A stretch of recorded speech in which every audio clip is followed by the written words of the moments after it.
You're listening to Counterclockwise, where we decide the best of unimportant categories. The dumb Donald across the table from me is my favorite brother, Brandon Wise. I'm Tyler Wise, and up next, everyone watched in amazement as Tonto blanked the Lone Ranger. Ultimate Showdown, fill in the blanks, number 2, coming up in about 23 seconds.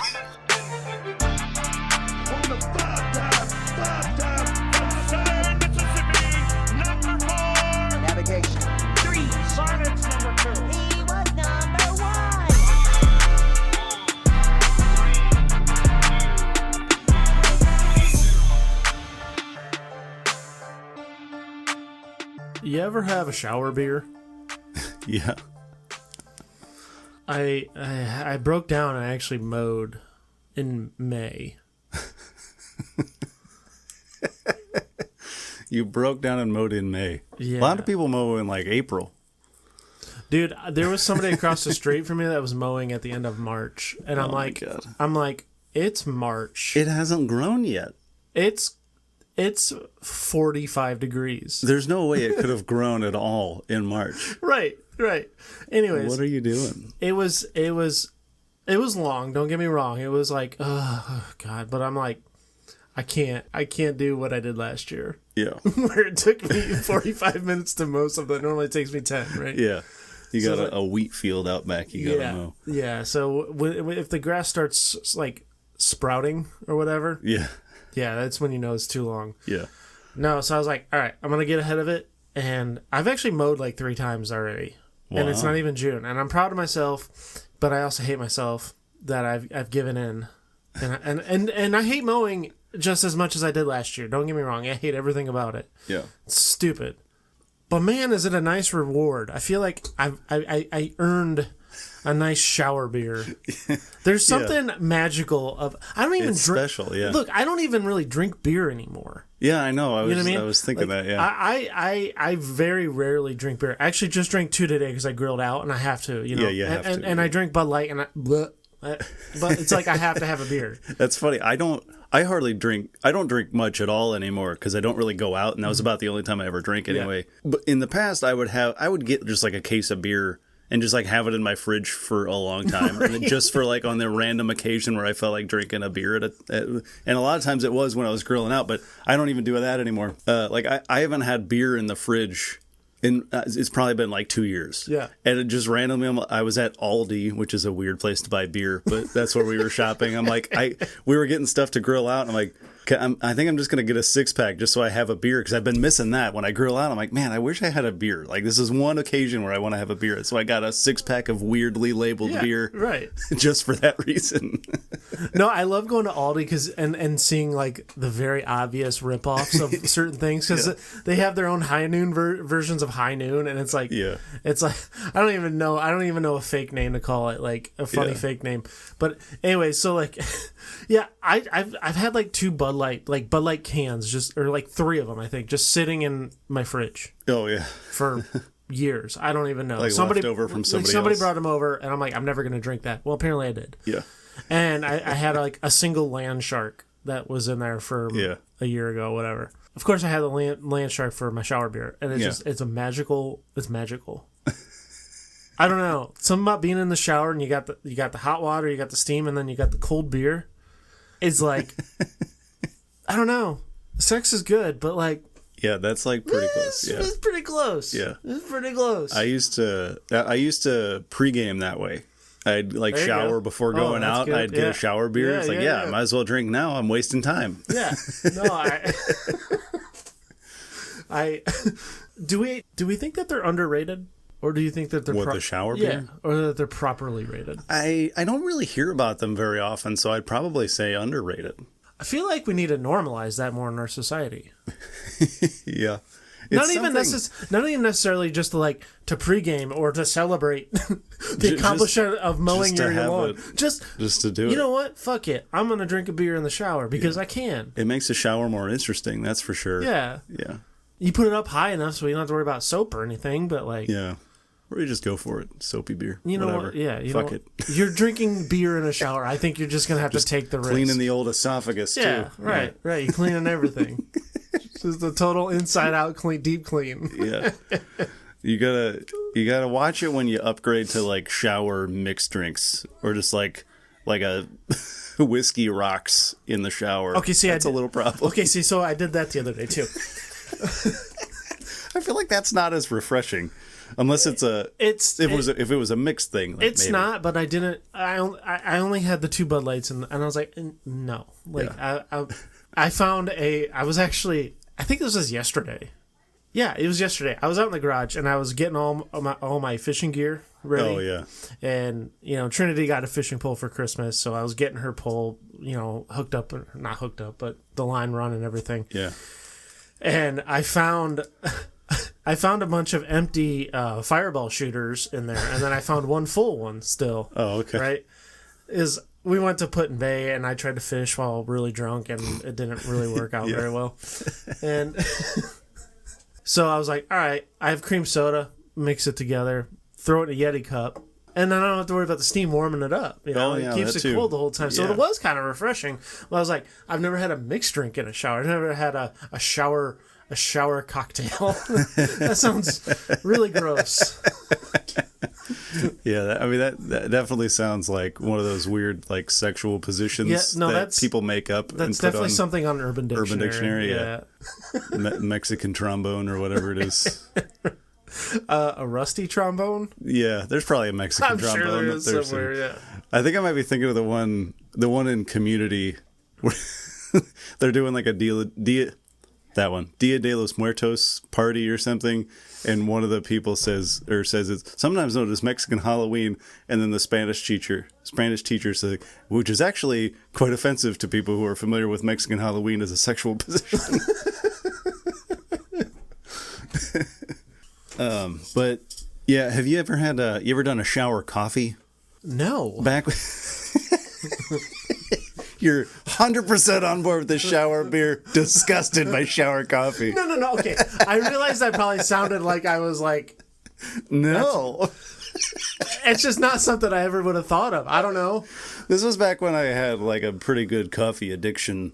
And that's not... I'm not even being like cheeky about that. Like I used to drink like an entire pot of coffee. Yeah. I don't drink it much anymore either. I'll drink like a cup on the weekends and that's about it. Even I used to just do that, and even then I don't. Yeah. Like I probably became too addicted to C4s. Yeah, you drink those. Yeah. But I was drinking coffee. Like I would drink it, day, night, whatever time. I would drink cups, like a whole cup of coffee at 10:30 or something, and then this was fine. Like it never really affected me. I was like 30% caffeine at all times.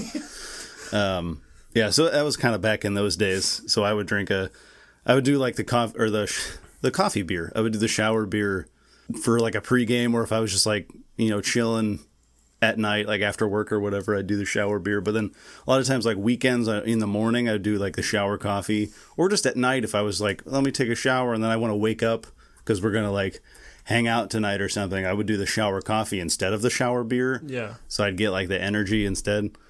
Not as good as the shower beer because it's like hot, so it's not great. It wasn't so bad in the summertime because a lot of times I would take like a cooler shower with the hot coffee. Shower cools you down a little bit. It's kind of like the reverse of the shower beer. I don't know. I'm a big contrast guy. Yeah. So like. Yeah, the hot on hot is weird. So that's probably why I could never do a coffee in the shower. Yeah. Mm-hmm. And to me, drinking in the shower is like a reward for doing something good. I don't ever remember a time me drinking coffee because I did something good. Yeah. Yeah, it definitely wasn't a reward, but I did like drinking coffee. Like, I enjoyed it. It wasn't like a reward thing. I wouldn't be like, man, I had a great day. Let me grab a cup of Joe. But it was like I enjoyed drinking it. It wasn't like a chore. Like a lot of people drink coffee because they have to wake up. So they're like, oh, I guess I'll just chug this cup of coffee. Don't talk to me till I've had my coffee. I wasn't one of those guys. I was just drinking it all the time. I just wish I liked iced coffee more. Because I would drink that in the summertime. Yeah. More. I can never make a good one myself. Yeah. I think it's probably because like you have to like have the right stuff, and I never have the right stuff to do it. Right. I just like make coffee and then pour ice over it. Exactly. That's exactly how I would do it. Yeah. Yeah, but like you got to make it like sweet, or it doesn't taste like anything, right, and it's like I don't know. I never make it well enough. But you ever had a lunchbox? Not like yeah, not as a kid. I mean, like I had a Jurassic Park lunchbox when I was a kid. That was pretty cool. I liked that one. It was red. Had a raptor on the side. Yeah, dude. Yeah. No, talking about it's like the only one I remember. The only lunchbox. Talk about the alcoholic drink. No, I've never heard of it. Do you know what it is? No. Is there like potato chips in it or something? It might as well be. It's fucking disgusting. Is it just a bunch of shit? Like a kitchen sink kind of thing? Not really a kitchen sink, but I had somebody ask for it like a month ago at the bar. I'm like, what the fuck are you talking about? Huh? I've never even heard of it. So somebody, one of the other bartenders, she was telling me how to make it. I'm like, people drink this on purpose. So it's basically, a beer, right? You got it like a high glass, right? Okay. You pour a third of it, or like a half of it, third or a half, I don't know, of beer. Usually it's Busch Light, because that's like the go-to at that bar, right? Orange juice. Oh my god, I'm already out. and then either you top it with like amaretto or peach schnapps. Ugh. Why is it called a lunchbox? I don't know why, but is it because it's got like different food groups in it? It's got like your wheat for the beer, or like grains for the beer, maybe or fruit with maybe the orange juice, and nuts for the amaretto. That's a goofy one. I don't know about that. That's weird. It's very weird. Yeah, I remember. Orange juice and beer sounds disgusting, especially like a light beer. You should see me pouring it. I'm like pouring. I'm like gagging. Not really, but like I mean, it's like who comes up with that? Too? Who even thinks of something like this? That's dude? That's an alcoholic that was just like, well, let's see what I got left in the house. Well, let's see, I got a can of beer, but I want more than that, so let me throw some amaretto and orange juice in there. I want to get drunk, but I'm also a little deficient. Yeah. Let's combine the two. I have a little scurvy going on. Let me get some vitamin C here. Oh, God. Yeah, I don't know. That's something else. Who knows? Maybe it's one of those weird combinations that's actually good. I don't know. I've run in a couple of those. Yeah, maybe, but it's also, if you saw who was ordering it, you'd be like, that tracks. Yeah, okay. That makes sense. I don't even know. I don't know who you're talking about, but I have a picture in my brain. You probably don't. I don't know if you've ever seen him there, but let's just say the one guy that used to order it has been banned for 5 years. Yeah, that's kind of the guy I was picturing, or the type of person at least. Yeah. But anyway, speaking of odd combinations, sure, that's a good enough transition. We did another fill in the blank episode here. We liked the last one so much. We had a lot of fun with that. I had a lot of fun. It was a good collaborative effort where I come up with the weird situations, scenarios, stipulations. You're just so much better at that than me. But is you coming up with like the random fucking contestants? Those always just get a kick out of me. Just because like some of these things I would just like never even come up with. That's a lot harder than you think, though. I was thinking that on my way here. Is like eventually, if we kept doing this, we're just gonna run out of characters. Yeah. We're just gonna have to like start running them back. But then I'm like, there's a lot of people out there. There's a lot of people in the world, a lot of famous people. We could just do a bunch of celebrities or something. I tried to give you like some more like specific things instead of just like give me 3 people. Like that's kind of what I did last time. So I wanted to do a little more specific because that helps me a lot of times when I'm trying to think of stuff. If I have something specific, some more specific criteria, gives me like a kind of a lane for my brain to go down. Anyway, our first one here, it's a good start. This is literally the first thing I wrote down, and it's probably the dumbest one on the whole list, but we're going to roll with it because I couldn't come up with anything better. So I asked you, should I explain the premise in case like the 3 people listening didn't listen to the last episode? So this is a normal Ultimate Showdown where we have like your normal fight card like we've done in the past. This person versus this person in a wacky competition of some sort. A lot of times they're just wrestling matches.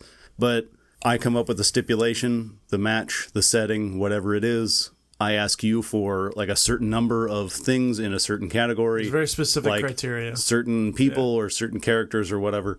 And then you text me back what you want. I plug them in, and then we roll with that. But anyway, yeah, our first one, I asked you to give me 3 humanoid animals or like anthropomorphic animals. You gave me the Pink Panther, the Coca-Cola polar bear, making a second appearance after that last. He won the Winter Royale that we had the last episode. Oh God, did I think of? Oh, I did say that. Oh man, I thought that was an original. Oh yeah, no. Damn. He's it's fine. It's a callback. He's coming back. He won that one. He won his match, so he's coming back for vengeance. Vengeance against a winning match. Never mind. Doesn't matter. And everybody called it a fluke win. Yeah. He's here to prove something. Prove it wasn't a fluke. Yeah. Pink Panther, Coca-Cola polar bear, and Rocket Raccoon from Marvel MCU. And then this competition, not a wrestling match. This is a dog show agility competition. What?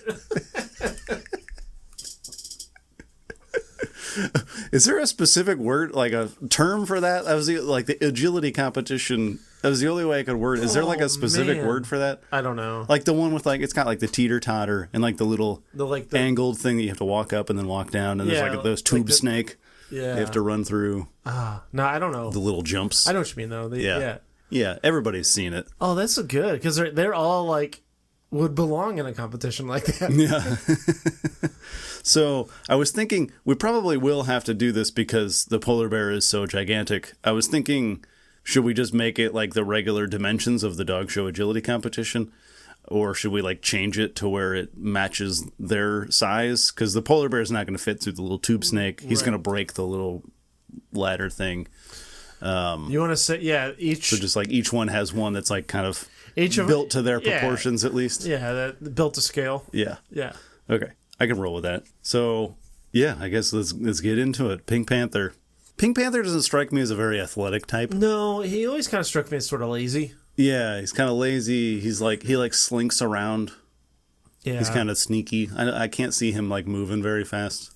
Now but he's also thin, so he can fit into the tight spaces. But you put a nice, crisp, cold glass bottle of Coca-Cola at the end of that agility course. Yeah. That polar bear is getting through there quick. He's probably just going to tear everything up though. But if it's built to scale, it'll be able to hold it. Yeah, but you gotta like go in a certain path, is what. Sure, I mean. but he's not an aggressive. But let's, for all intents and purposes here, to say, because he is like sentient. Yeah. So we gotta know, like you gotta tell him like you gotta get through the course, and then you can have that Coke. Yeah. You can't just barrel through everything. And then Rocket is literally a guardian of the galaxy. Yeah, like he's quick. And he can run on all fours. We've seen that. The polar bear, too. Pink Panther, I don't know. Has Pink Panther ever been on all fours? I feel like he's usually just walking around on 2 feet. Just slumping around 2 feet. Yeah. I don't know. Polar bear, I don't know how, like, agile they are. You know what I mean?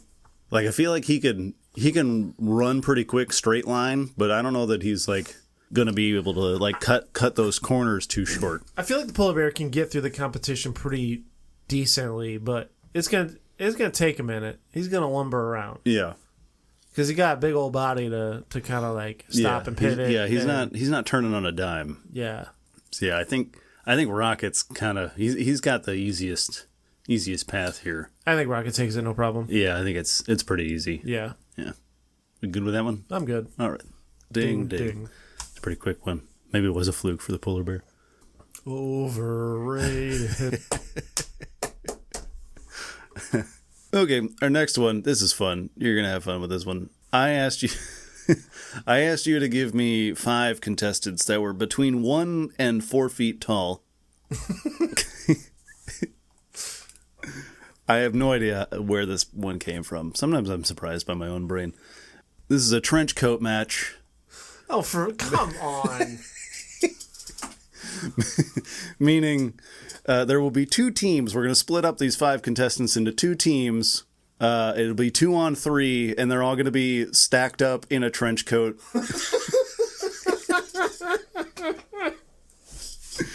And I think because they're stacked, it's going to be hard to wrestle. So I think we're going to make this just like a traditional boxing match.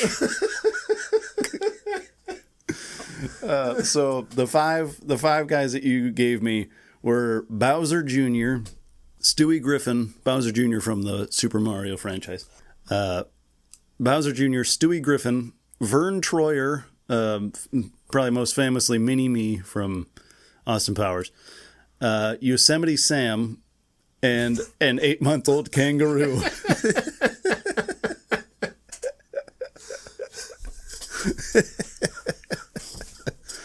Oh, yeah.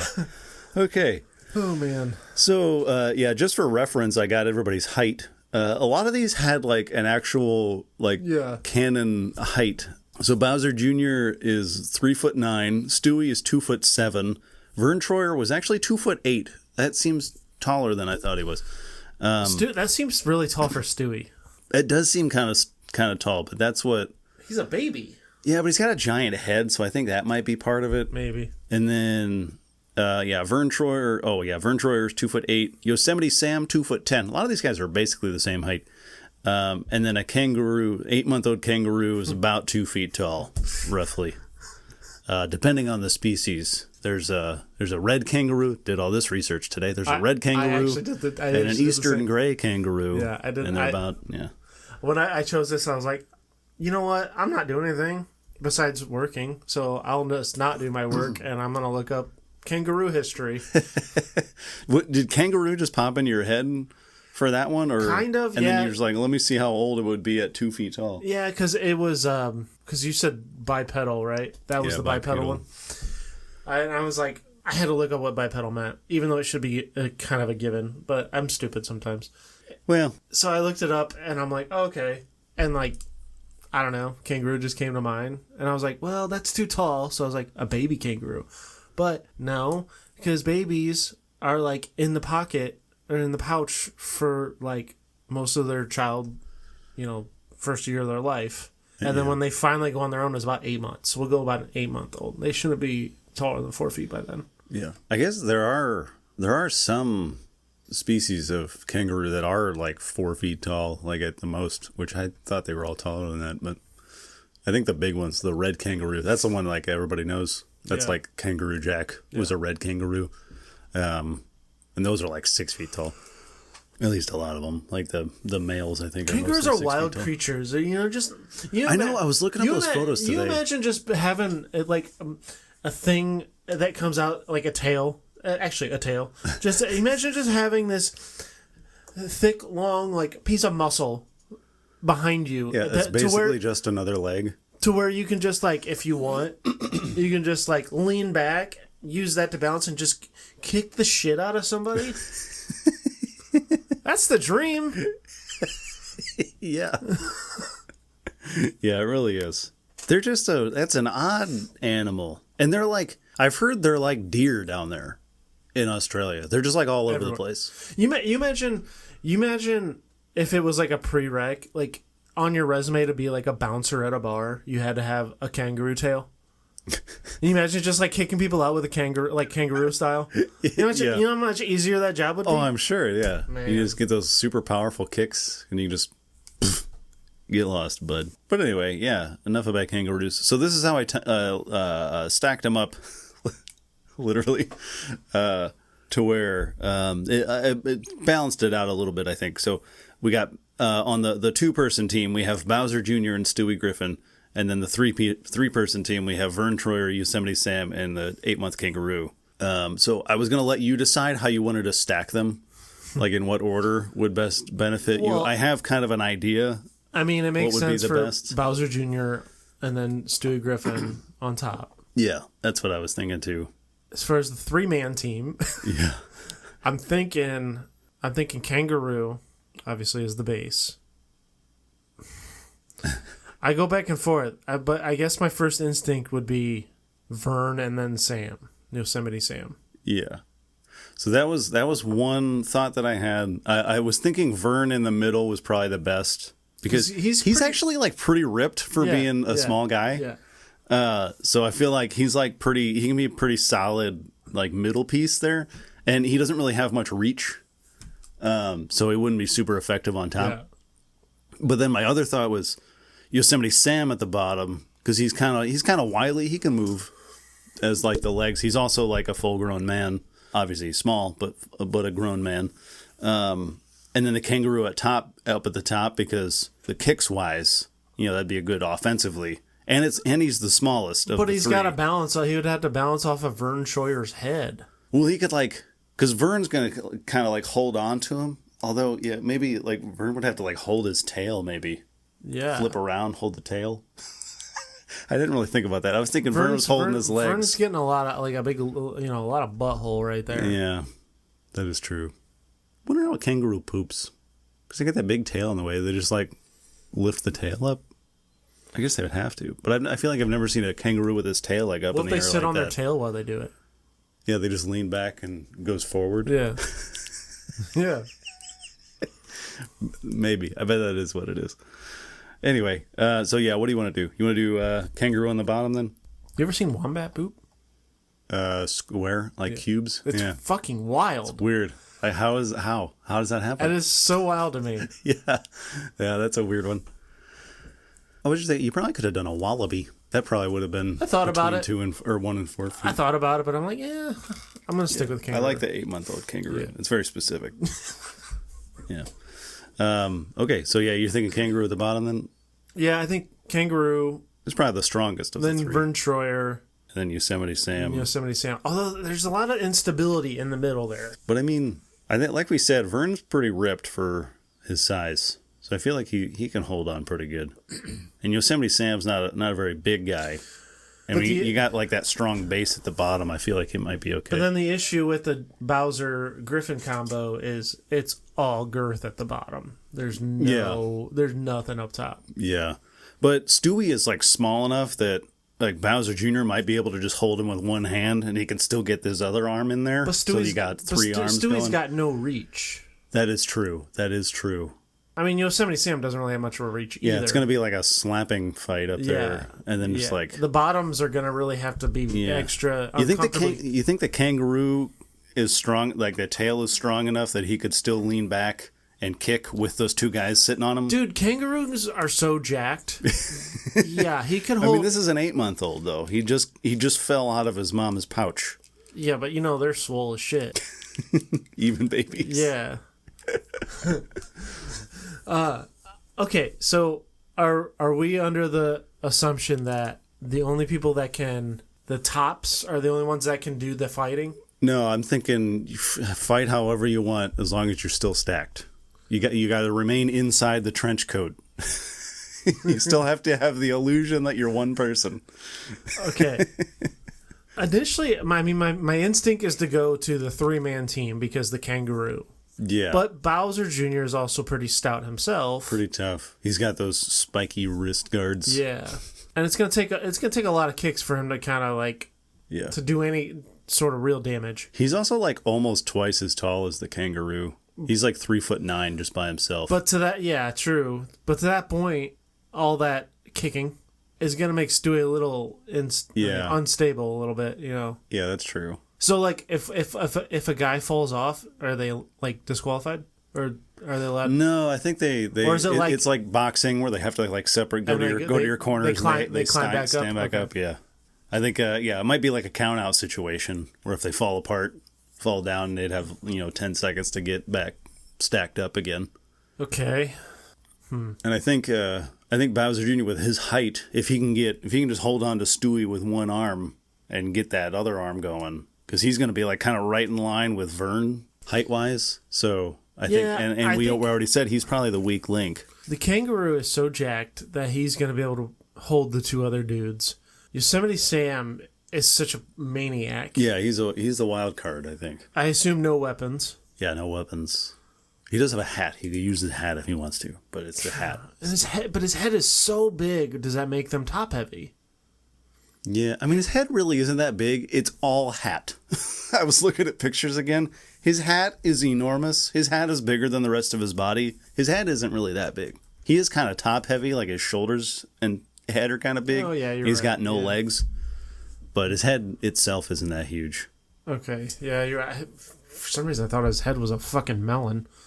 You thinking of Elmer Fudd? No. Elmer Fudd's got the big cranium. I think I was combining him and oh god, what the hell is his name? That like red creature from Looney Tunes. Oh, Gossamer, I think is. I was like combining the two. Yeah, I don't know, but I don't know where to go from here. Okay. Yeah. So of Stewie and Yosemite Sam, I did kind of like roughly calculate their heights. Mm-hmm. They are about the same together. I figured that's Stewie and Yosemite Sam would be at around the same height.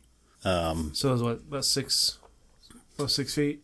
Yeah, I mean they're not like standing. I spent way too much time figuring this out because since you're like sitting on each other's shoulders, you can't just do full height, add them together. You have to figure out like torso sizes. Ultimately, it's like about like 4.5 feet a piece. I think it's like 54 inches, or maybe 5, whatever that is. Yeah, about 4.5 feet a piece. I think. I still think the advantage goes to the kangaroo team. Yeah, they're probably less stable though. That is another thing to keep in mind too. Regardless of how strong the base is, you still got 3 guys stacked up. True, that'd be tough. Versus 2, which like Stewie, if Stewie gets knocked over, all he's got to do is pick him up with one arm and stick him back on top. You know how hard it is just to sit on one dude's shoulders? You imagine? Yeah. You imagine 2 others? And Stewie probably weighs like 12 ounces. Like he's nothing. Can Yosemite Sam get in their head enough to distract them? Yosemite Sam is also like a backfire guy. He's also like the guy that gets a little too crazy and then it ends up turning on him. Yeah. Yeah. So he might get into his own head a little bit. I'm just trying to imagine. I'm trying to imagine this 3-man team and then the kangaroo balancing all these 2 dudes on his shoulders. Him kicking the shit out of Bowser Jr. Mm-hmm. Like all he's got to do is we're going boxing rules. So it's like whoever lands the most punches, it's not necessarily a knockout. Yeah, not necessarily a knockout. Like who has the better fight. But I think you're right with the kangaroo. Like if all he's got to do is get like one good kick to the soft underbelly of Bowser Jr. and like kind of double him over and then like one more kick and he's knocked out. I guess if we're going traditional boxing, at that point he could kick Stewie off and punt him out of the ring and then he's good. That's what I'm saying. If we're going traditional boxing rules, Stewie doesn't have the reach. Yeah, he's really got to like lean in there. I mean, Yosemite Sam doesn't really have that long of arms either. But he's better, and he could take his hat off, smack him upside the head too. They essentially just got to rely on like the bases. It's basically base versus base, and them being too stacked too high to where they fall over or whatever too many times. So I think stability wise, it's definitely the 2-man team. But I think offensively, it's got to go to the 3-person team. So I think they're probably going to land the most damage, I guess. Yeah. That's a weird way to say that, but you know what I mean. I just think 3-man team. Yeah. I think they might get a couple of knockdowns, the 2-man team, just because they're more stable. But I think the 3-man team has the best chance for a knockout. Yeah. I'm with you. So I think you're right. I think we're going with the 3-man. Going with Vern, Yosemite Sam, and an 8-month kangaroo. And in our inaugural 2-on-3 trench coat match. Ding, ding. Your brain is absolutely fascinating to me, Ty. I swear, like, never in a million years would I have thought of a fucking trench coat match. I honestly don't know where it came from. It just popped into my head. Never change. Okay, third one here. I asked you for 3 hand tools and a power tool, and you gave me an awl, very random, an awl, just like looks like a screwdriver, but instead of the screwdriver part, it's just like a pointy piece of metal, a soldering iron, and an Allen wrench. Those were the 3 you gave me. Quite a range there. And then your power tool, I went with Sawzall because that fits better with what I'm doing. Because you gave me 2 options, and I like that one better. This one, I think this is also kind of a joke I've already done before, but whatever. That's what we're doing here. This one is a handyman match, which is a handicap match with carpenters. So this is 2-on-1. We have John Carpenter, the director, Hollywood director, and Kerry Carpenter of the Detroit Tigers who's on the IL right now, but we don't care, versus Bobby Carpenter, former linebacker for the Buckeyes and Dallas Cowboys, among others. Kerry Carpenter making his return to the Ultimate Showdown ring. Yeah, he's back. I also think I almost did. Originally, it was going to be Kerry Carpenter versus both John Carpenters, the director John Carpenter and the first winner of Who Wants to Be a Millionaire, John Carpenter. But I think I made that joke already. I think it was a dark match at one point where they were together or they were fighting against each other or something. So I changed it and put Bobby Carpenter in there. Also, there's a guest referee in this one is Karen Carpenter of the Carpenters. And then, so the stipulation here, it's a 2-on-1, John and Kerry versus Bobby. Each competitor starts with one of the hand tools, and I have them assigned already. I assigned them by age.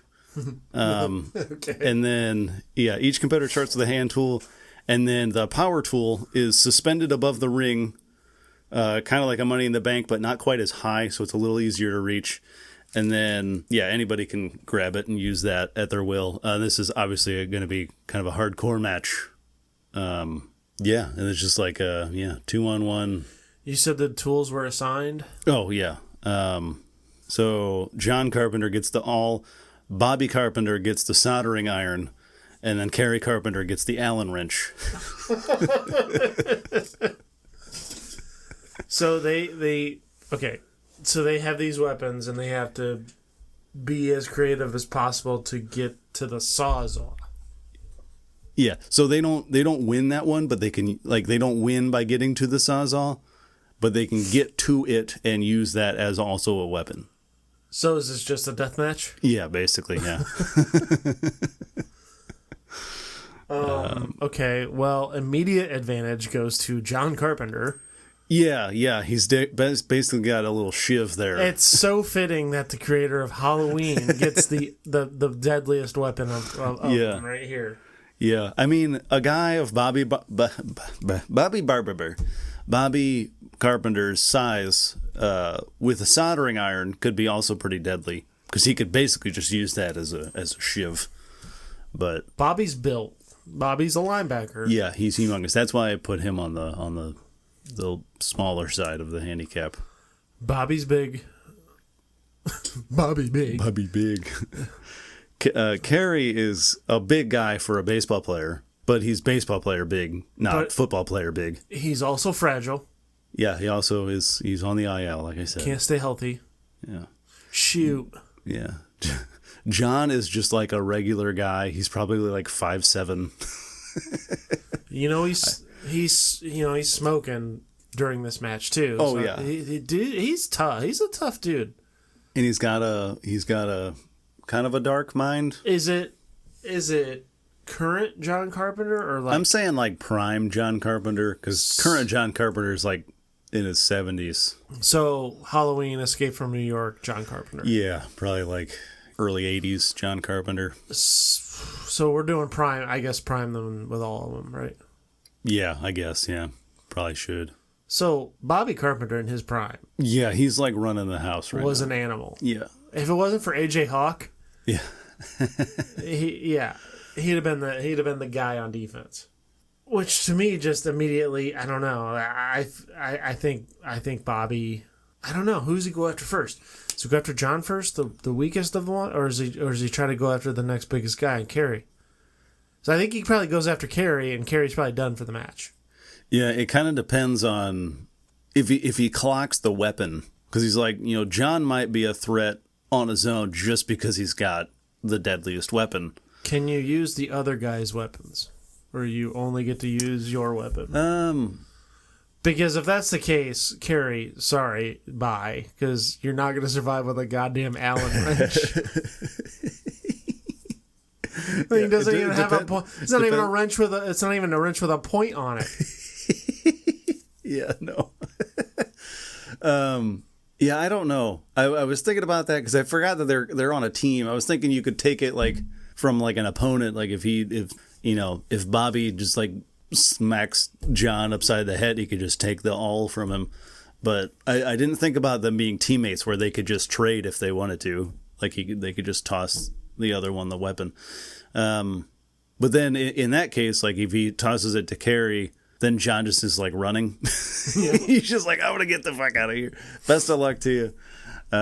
Or maybe like while he's distracted, he goes up and tries to get the Sawzall. But yeah, I think it probably fits better that John starts with the awl, because that way he can defend himself a little better. Because though he is like very strong, that soldering iron's not really going to do much. Yeah. So that's also not super useful. The Allen wrench, if you get enough behind it, you might be able to like puncture something, but you really got to like swing and go for it. Like it's not something you can just kind of like jab a little bit. Not if you want to take apart something in the ring. Kerry Carpenter's your guy. Yeah, there we go. He wants to undo some turnbuckles or change the blade in the Sawzall. He's got it. He's your guy. Exactly. So it could be a sneaky competitor here. Yeah. If he plays his cards right. Yeah, but he's just got to like hope that John can keep Bobby at bay long enough with that awl. Because I think you're probably right. I think he would probably go for Kerry first. Bobby would, just because he's the only other real athlete in the ring. So I feel like he would kind of go after him first, and Kerry would probably just have to like bide his time long enough and hope John can get in there and maybe get a couple of jabs in. Yeah. From behind. But even still, I feel like he's like you said, he's an animal. So I feel like he's gonna have to get quite a few jabs in to really do anything. And I think at that point it's gonna tire him out. He's gonna get overwhelmed pretty quickly. Yeah, and then once he gets like a couple of like kidney shots in, he's gonna be like, well, fuck this guy, and he's just gonna turn around and just beat the crap out of John. Now, next question: does Bobby Carpenter have the killer instinct that you likely need to win a match like this? That's true. Do any of these three have that? John Carpenter created the greatest horror villain of all time. Yeah, but he's an artist, not a doer. But I feel like if he had that killer instinct, he could have just become Michael Myers. Instead, he created him on screen so he could get it out that way. But I could argue he has the killer instinct, but so I don't know where I'm going with this. My sentences aren't making sense right now. I know what I want to say in my head, but I can't express it. I could argue that he's creative enough to know what it takes to be a killer, and to fight the urge to actually do the thing. He created the thing. So he would know what kind of get into that mind. Yeah, that headspace I feel like you can't create a guy like Michael Myers if you're not a little bit mentally unstable. Yeah, that's fair. So yeah, maybe he's like, he knows the mind of a killer, even a fictional killer, well enough. Maybe he could like talk Kerry into breaking loose a little bit. Yeah, maybe he could unlock that in him, and then he just goes nuts with an Allen wrench. Why not? Yeah, I don't know. I think Bobby's just too big of a dude, too big and strong for any of these two to have any real impact on him. I think John gets some good licks in on him, but yeah, if Kerry had a decent weapon, if Kerry had something he could swing, because then you could probably be like, hey, athletes versus the boomer, like let's. Well, even though he's not a boomer at the time, I guess, but I keep forgetting that he's in his prime. Yeah. Well, it's also a handicap match. It's 2-on-1. Shit, it is. Yeah. I completely forgot about that part. I am thinking it was triple threat. Even still, though, even still. I don't think John poses enough of a threat to really balance the scales. Yeah, I think he takes out the early threat and Kerry, and then John probably gives him a better matchup than he anticipated, and then finally just overwhelms him. Yeah, I think you're right. I don't even know that he even needs to get to the Sawzall. That would be their only saving grace, is if one of them could distract Bobby long enough to get the Sawzall, and then even then, I don't know. Yeah, all he's got to do is just like come at him at full sprint and just like hit him with a spear, and they're broken in half. To your point with the Allen wrench, I think Bobby, gets to the Sawzall, and he's got that killer instinct, like I said, and he's got to finish the job. They're not dead yet. So he prized the Allen wrench, the bloody, slippery Allen wrench from Kerry's lifeless body. Just tighten up that blade a little bit more into that Sawzall and just Just starts carving. Yeah.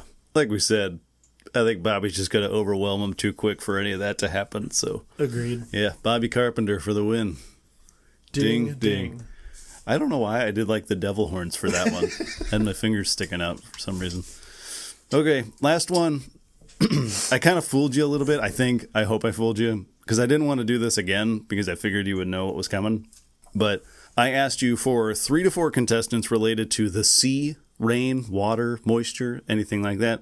2 contestants associated with the sun, heat, or light, and 3 green contestants, because this is the second Brandon Wise Invitational Battle Royale celebrating springtime this time. The last one was a Winter Royale. This is for springtime, because we're in the middle of, I guess late May now, but we're well into spring. So this is celebrating springtime, and you gave me some good ones here. As soon as I said green contestants, I absolutely knew Green Ranger was going to be in there. I knew that obvious. I was like, he knows I'm going to choose green. He's setting me up. I know that's why he did this. Okay, so for the water ones, we have Mr. Nimbus, who I had to look up. I forgot who that was. But he's the first thing I thought of. I was like, Mr. Nimbus. Mr. Nimbus from Rick and Morty. He's basically like Namor the Submariner. Namor the Submariner. I think that's how you pronounce it. But very from Marvel, but like very homoerotic. Yeah, super flamboyant and everything. Yeah, he owns the police. I forgot about that aspect until I looked him up. I'm like, oh my god. Anyway, Staryu, the Pokemon. Just like a starfish. I've been wanting to bring up Staryu for like episodes, and I just never knew how to naturally do it. And I'm glad you did the water aspect. I love Staryu so much because we made a comment that how like the way they talk is just them saying a goofy version of their name. Yeah. But Staryu, he just goes hiya. Every time Misty sends out Staryu to like take care of Team Rocket or something, she's like, Staryu, go, and he's like, hiya. I'm like, why does he say hiya? It's just a star. Like, why is it karate chopping? And it like squirts water out of it. It's not even really a fighter. I don't know. Which one's Staryu? Is that the one with the 5, or is that the purple one with the... That's Starmie. Starmie is the purple one? Yeah. Okay. I couldn't remember. I always mixed up the two. Okay, and then this one threw me. Josh Donaldson, who his nickname is the Bringer of Rain, which is pretty good. That's a deep cut. I don't even know how I thought of him either. I was just like, Bringer of Rain. Oh, that's a fucking baseball nickname. Perfect. Yeah, that's... Because he would hit home runs with the A's, yeah. He would hit home runs so... He mainly got that moniker in Toronto. I mean, he got it... I thought I read it in the A... He got it in Oakland, but like... I think it was more known in Toronto. But he would hit home runs so sky high that they would say, he's going to break the rain clouds. And he's going to bring the rain. So he's Bringer of Rain strikes again. Yeah, that's awesome. What a cool nickname. Like, what an awesome nickname. And then, Josh, then Mr. Krabs was the last water-related one. And then your green characters were the Green Ranger, obviously. Couldn't pass that one up. Did we mention the Geico Gecko in our green characters? I don't think so. I think we completely missed that one. That's why I chose him, too. I was like, I can't believe we didn't say him. Yeah, the Geico Gecko is here. And then Drax, also from Marvel. I had to make sure he wasn't blue. He's like kind of blue in the movies. Yeah, I was reading that he's supposed to be green, but like in certain lighting, he looks blue. Yeah, it's like kind of a bluish green, because they made him a lot darker. He doesn't look quite like he does in the comics, but in the comics, he's definitely green. Yeah. And then the like sun heat people, mostly heat. we have Sweet Tooth from Twisted Metal, which is a nice pull. No pun intended. I've been watching season 2 of Twisted Metal, so... Yeah, I haven't watched season 2 yet.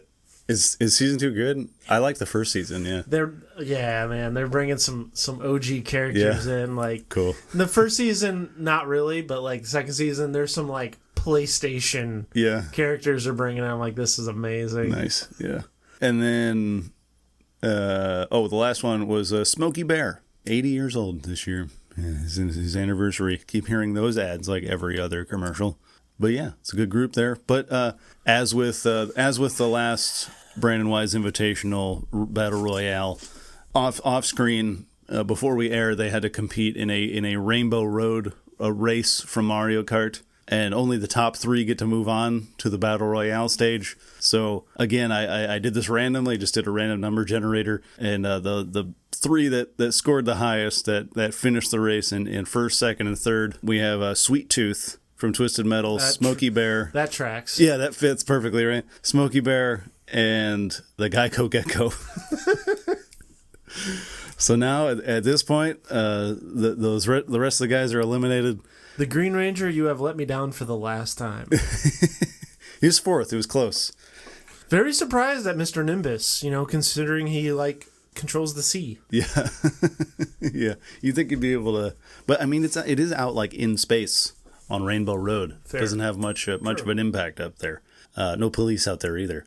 But anyway, yeah, Sweet Tooth, Smokey Bear, and the Geico Gecko, and this now is just a traditional wrestling match in the ring, going at it. Versus Sweet Tooth, Smokey Bear, and the Geico Gecko? Yeah. Oh my God, is this even a match? Not even a match. Yeah, I mean that's how it shakes out. So what do you think? What do you think? I think Sweet Tooth is a murderous maniac, and he's twice the size of Smokey Bear. What? Smokey Bear is a grizzly bear. Yeah, but he's like a human size. No, he's tall. He's like 8 feet tall. What are you talking about? Okay, but you really think he's gonna fucking kill anybody? Well, it's not a death match. He's just got to stand on him. Sweet Tooth is just a dude. He doesn't have any of his weapons. He's just a guy. He's Samoa Joe. He's a murderous psychopath. Facing a bear. But it's not a traditional bear. A traditional bear? Yeah. I mean, he doesn't have the white picket fence. Yeah. But he's still a bear. He's still like an 8 foot tall grizzly bear. He's like a guy. He's like a grizzly bear in clothes, but he's still a bear. Grizzly bears are humongous. I was trying to look up how tall Smokey the Bear is, and one thing said 30 feet. I'm like, okay, no. 30 feet? That was a statue, though, of him. Why is there a Mascotpedia?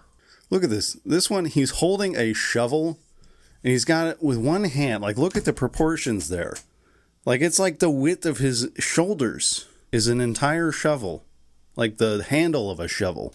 You think you could hold a shovel like that with one hand? Look how big his hands are. He's holding that thing like it's a baseball bat. I got a wrinkle for you. A wrinkle, okay. Fine, I'll give it to you. Smokey Bear's bigger than I thought he was. Sweet Tooth and Smokey the Bear spend the whole match just beating the ever-living shit at each other. And the Gecko's doing not jack shit. Yeah. Just like geckoing, whatever they do. Probably trying to sell climbing on shit. Trying to sell somebody fire insurance or something. Yeah, especially with those two. They're gonna exhaust themselves. We might have the biggest upset in Ultimate Showdown history brewing. He just waits till they just like knock each other out, and then he just walks up there. Basically, he's so small they're not gonna see him, or he's quick enough to avoid anything. Yeah, they probably won't even feel him pinning them. All he's got to do is just like sit on top while their shoulders are down. Right. Pin. Right. That is true. That is fair. I did think about that he could be pretty sneaky. I don't know, man. Like, these two behemoths going at it, they come crashing down while the forest is on fire. Yeah. Do you think Sweet Tooth would be such a murderous being that he would just go straight for the gecko? Just like, get out of here, squash. I don't know. Probably not because if we're going, I don't know which. I mean, there's not really a character in the game, right? So if we're going off of the show, he's very big on his legacy and his self-image, right? So I think his self-image is taking on the biggest, strongest, toughest guy in the match. Yeah, that's true. Not worrying about a small, measly little gecko. And Stu probably comes in and fucks something up. Yeah. Somewhere. Stu. Yeah, that's fair. I think the gecko, I think you got a point there. I still just think Smokey Bear's got claws. Sweet Tooth doesn't have anything. He's just a guy. He's a large guy, he's a crazy man. They light his head on fire. That is true. That's the whole reason I chose him. He can handle a lot of pain, I guess. But can he handle blood loss when those claws come at him? Oh God! I mean, he'd probably just laugh at it. He's just, stomach just slashed open. No, ain't no way he's gonna get. No, there's no way. Yeah, I think you're probably right. They're probably just gonna be throwing haymakers at each other the whole time.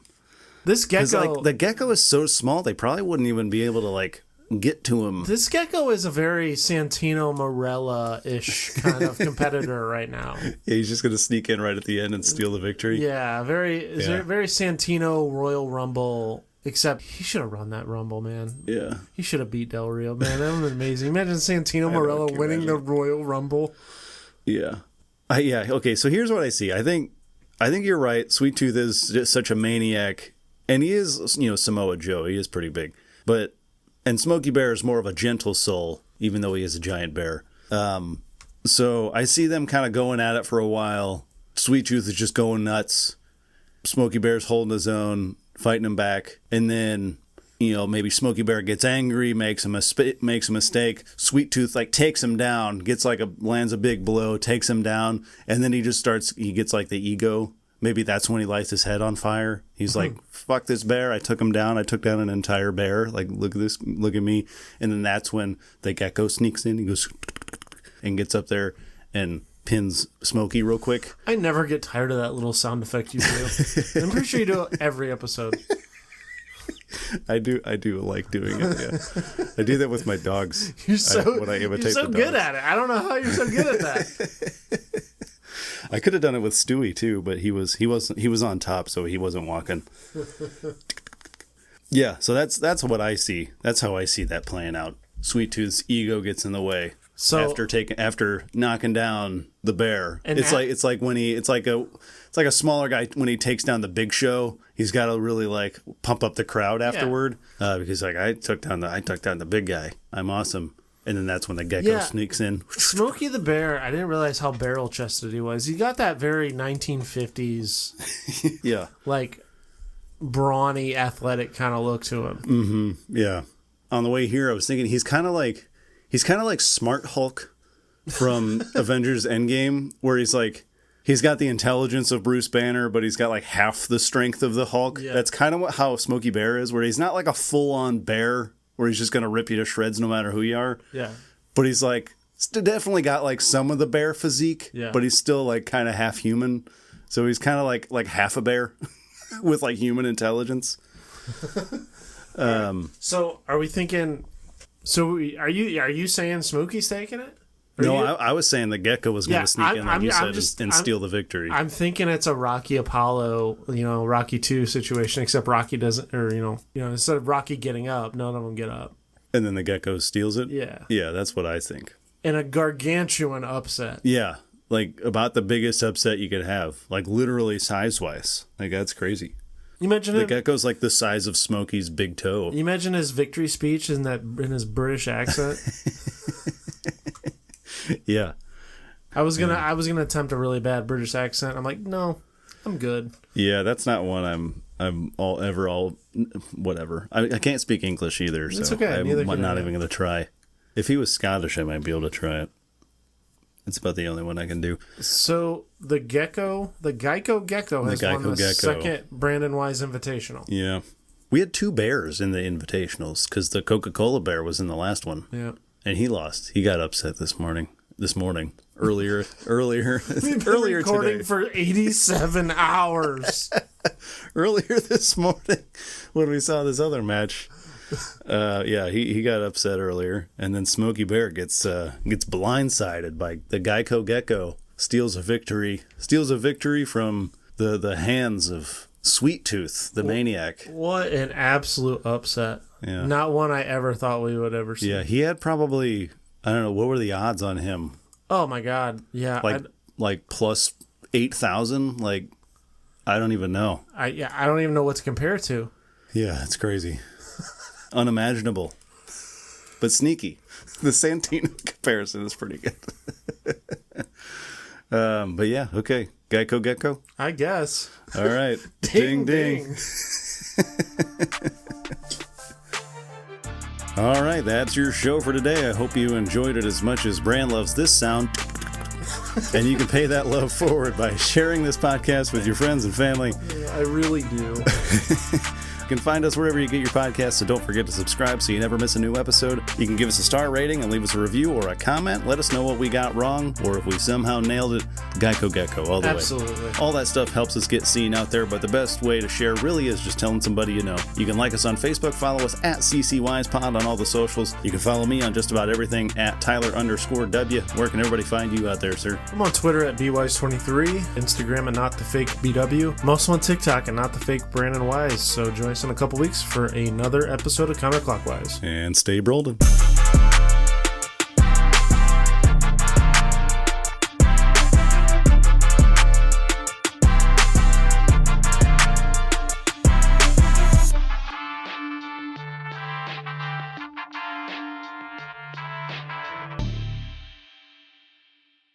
"15 minutes can save you 15% of this match." I don't know. I couldn't come up with anything.